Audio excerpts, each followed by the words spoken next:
কার সাথে চ্যালেঞ্জ ছুড়েছ? আমাদের জাতীয় মসজিদের খতিব হযরত মাওলানা আব্দুল মালিক হাফিজাহুল্লাহ তাআলা এদেশের লক্ষ লক্ষ আলেমদের উস্তাদ, কোটি কোটি আলেমদের উস্তাদ। আমাদের মতো মুশতাকুন নবী আমরা যারা আছি, আমাদের মতো মানুষগুলো তার সামনে দুজানু হয়ে বসে এক পৃষ্ঠা পড়ার যোগ্যতা কমপক্ষে আমার নাই। হযরত মাওলানা আব্দুল মালিক হাফিজাহুল্লাহ তিনি বাইতুল মুকাররমের জাতীয় মসজিদের মসনদে বসে তিনি বলেছেন, ঈদ মিলাদুন নবী এই শব্দ কোরআনে নাই, এই শব্দ হাদিসে নাই, এই শব্দ পৃথিবীর কোথাও নাই, এই শব্দ সম্পূর্ণভাবে দ্বীনের মধ্যে নতুন আমদানি করা হয়েছে। এই প্রশ্নের উত্তরে এই বক্তব্যের জবাবে এক কুলাঙ্গার বলেছে আব্দুল মালিক হাফিজাহুল্লাহর সাথে সে মুবাহাসা করবে, মুনাজারা করবে। আমরা তার চ্যালেঞ্জ গ্রহণ করলাম। আমি আদনা মুশতাকুন নবী তৈয়ার আছি। কার সাথে চ্যালেঞ্জ ছুড়েছ? বেশি থেকে বেশি কামেল পাস করেছো, এটাই তো শেষ কথা না? আমি কামেল 100, আমি স্ট্যান্ড করছি কামেলে, আমি ফাজিল স্ট্যান্ড করছি, আমি দাখিল আলমে ফার্স্ট ক্লাস পাইছি, আমি কামেল মাসের মুহাদ্দিস ছিলাম। তা আমি সুন্নি, কি বললে সুন্নি হওয়া যায়? আমাদেরকে একটু কষ্ট না। আমরাই প্রকৃত আহলে সুন্নাত ওয়াল জামাত, আমরাই প্রকৃত আহলে সুন্নাত ওয়াল জামাত। মান আলাইহি ওয়া আসহাবি, আল্লাহ রাসূল বলেন আমি এবং আমার সাহাবারা যে আদর্শের উপরে আছে, এই আদর্শের উপরে যারা থাকবে তারাই আহলে সুন্নাত ওয়াল জামাত, তারাই আহলে সুন্নাত ওয়াল জামাত, তারাই সুন্নি, তারাই মুমিন, তারাই মুসলিম। আর যদি এই আদর্শের উপরে না থাকে দাবিদার, এরা সুন্নি নামের ভুয়া সুন্নি দাবিদার।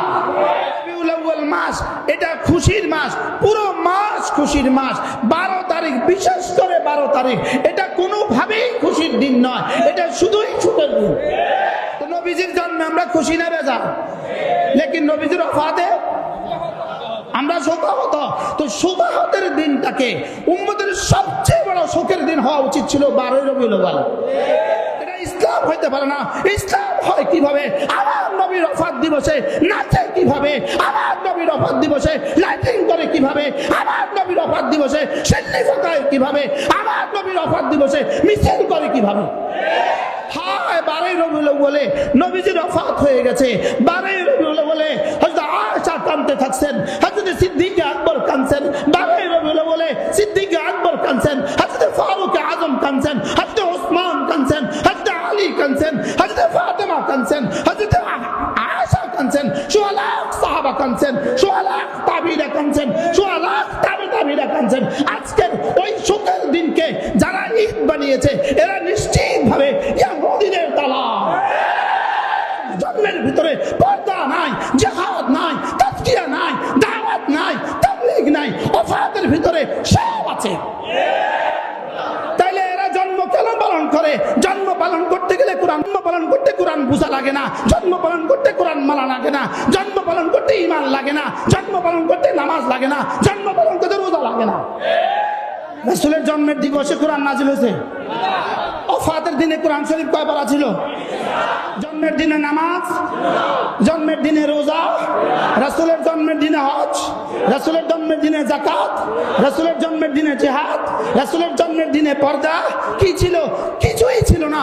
জন্মের দিনের সাথে শুধু মিঠাইয়ের সম্পর্ক, জন্ম দিবসের সাথে কেক কাটার সম্পর্ক, জন্মের দিবসের সাথে হালুয়ার সম্পর্ক, জন্ম দিবসের সাথে মিষ্টির সম্পর্ক, জন্ম দিবসের সাথে বিরিয়ানির সম্পর্ক, ওফাতের সাথে ঈমানের সম্পর্ক, নামাজের সম্পর্ক, রোজার সম্পর্ক, হজের সম্পর্ক, যাকাতের সম্পর্ক।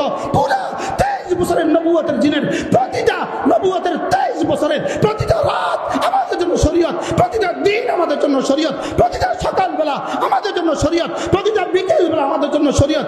নবীজির ইশারা আমাদের জন্য শরীয়ত, নবীজির দেখা আমাদের জন্য শরীয়ত, নবীজির বলা আমাদের জন্য শরীয়ত, নবীজির চলা আমাদের জন্য শরীয়ত। হালুয়ার দিকে আমাদেরকে নিয়ে যাওয়া হচ্ছে। আমাদের ধর্ম হালুয়ার ধর্ম নয়। এরাও ওয়াজিব বলে না, এরাও সুন্নত বলে না। এবার বলুন তো দেখি, যেই কাজটা ফরজও নয়, যেই কাজটা ওয়াজিবও নয়, যেই কাজটা সুন্নত নয়, এদের পরিভাষায় ওই কাজটার জন্য হত্যা করা জায়েজ কিভাবে? কোনো ভালো কাজের জন্য কি মারামারি করার সুযোগ আছে?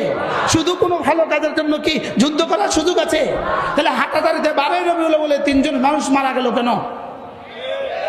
3 জন মানুষ হাটাদারিতে মারা গেল কেন? তাইলে বোঝা গেছে এই ভালোর পেছনে ষড়যন্ত্র আছে। এই ভালোর পেছনে কি আছে বলেন? ষড়যন্ত্র আছে। শুধুই জাতিকে ধ্বংস করার ষড়যন্ত্র, জাতিকে কুরআন সুন্নাহ থেকে বঞ্চিত করার ষড়যন্ত্র, জাতিকে ইহুদিয়ত ষড়যন্ত্র, জাতিকে দিন থেকে বঞ্চিত করার ষড়যন্ত্র, জাতিকে কাফের আর মুশরিক বানাবার ষড়যন্ত্র। আজকে কি আমরা ক্লিয়ার হয়েছি রবিউল আউয়াল মাস শোকের নাকি খুশির? জোরে বলেন, শোকের না খুশির? এই জন্য ঈদে মিলাদুন নবী, ঈদে মিলাদুন নবী এই শব্দ সম্পূর্ণভাবে নতুন আমদানি করা শব্দ। কোরআনে কারীমের আলোকে, সিরাতের আলোকে